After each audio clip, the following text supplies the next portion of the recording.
वाटाघाटी करताना, कारण आपण मोठे मनाचे, शरण त्याला मरण नाही, आणि त्याच गोष्टीचा फायदा या निजामानं घेतला आणि तो 1948 पर्यंत संपूर्ण भारताची डोकेदुखी राहिलेला होता.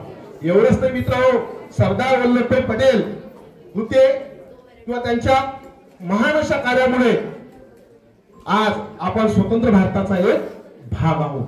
नाहीतर तुम्हाला माहित असेल, निजामानं भारतीय स्वातंत्र्यानंतर काय मागणी केली होती? स्वतंत्र राहण्याची. निजामाचं मत काय होतं? स्वतंत्र राहायचं. आपण भारतातही विलीन व्हायचं नाही, पाकिस्तानमध्ये विलीन व्हायचं नाही. सुरुवातीला त्याचं म्हणणं होतं स्वतंत्र, नंतर तो म्हणतो पाकिस्तानमध्ये विलीन होतो. परंतु तसं काहीच न करता सरदार वल्लभभाई पटेल यांनी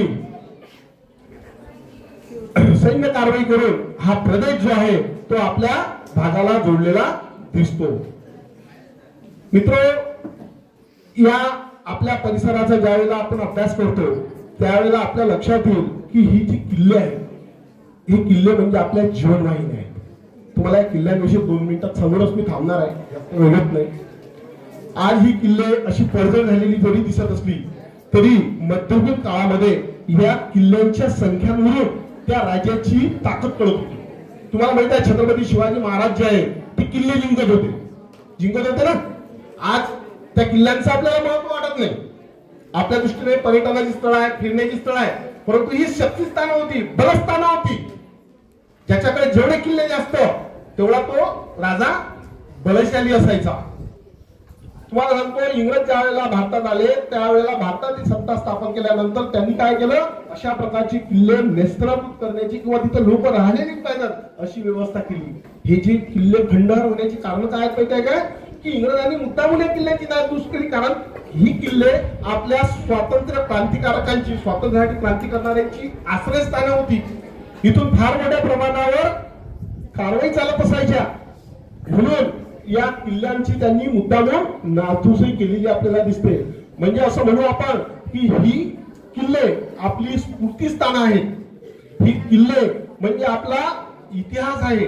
आपण किती महान आहोत, किती महान होतो याचं एक ज्वलंत उदाहरण आहे. तुम्हाला सांगतो, लिखित पुरावे जे आहेत, आजच्या हा युद्ध आहे याच्याविषयीची सविस्तर माहिती पेशवे दप्तरांमध्ये आहे. पण तुम्हाला माहिती आहे का, ते मुडी लिपीमध्ये आहे, ती त्यावेळेच्या भाषेत आहे. जी भाषा आज आपल्याला अवगत नाही, मराठी जरी असली तरी ती भाषेत फरक, कारण कालपरत्वे भाषा बदलत राहते. त्याचबरोबर ती जीर्ण झालेली आहे, काही दिवसात ते नष्ट होणार. परंतु हे जे पुरातत्वीय अवशेष आहेत, आल्याबरोबर जो तुमचा किल्ल्याचा दरवाजा मला दिसला, ज्या कमानी दिसल्या, त्या कमानी आपल्याला आपल्या शहराचं वैभव सांगतात. त्या कमानी काय करतात, आपल्याला आपल्या किल्ल्याचं वैभव सांगतात. किल्ल्याचंच नाही तर परिसराचं वैभव त्या ठिकाणी सांगून जातात. म्हणून तुम्हाला या निमित्तानं मला एकच सांगायचं आहे की प्रत्येकानं इतिहासाच्या बाबतीत जागरूक व्हावं. या ठिकाणी आयोजकांनी विशेषतः नवीन तरुण मुलं आणून बसवले, ही फार महत्वाची गोष्ट आहे. नाहीतर ते कीर्तनासारखं म्हातारे आणून बसवले तर ते उपयोग होणार नाही. कारण खरी गरज हे तुमच्यासारख्याच विद्यार्थ्यांना आहे. आपल्या परिसराचा जो इतिहास आहे तो जाणून घेण्याचं काम आपल्यासारख्या विद्यार्थ्यांनीच करायला पाहिजे. तुम्हाला सांगतो, इतिहास हा विषय तुम्ही थोडस व्यवहारिक दृष्टिकोनातून बघा, स्पर्धा परीक्षेच्या दृष्टिकोनातून. तो एक मुद्दा सांगून मी थांबणार आहे.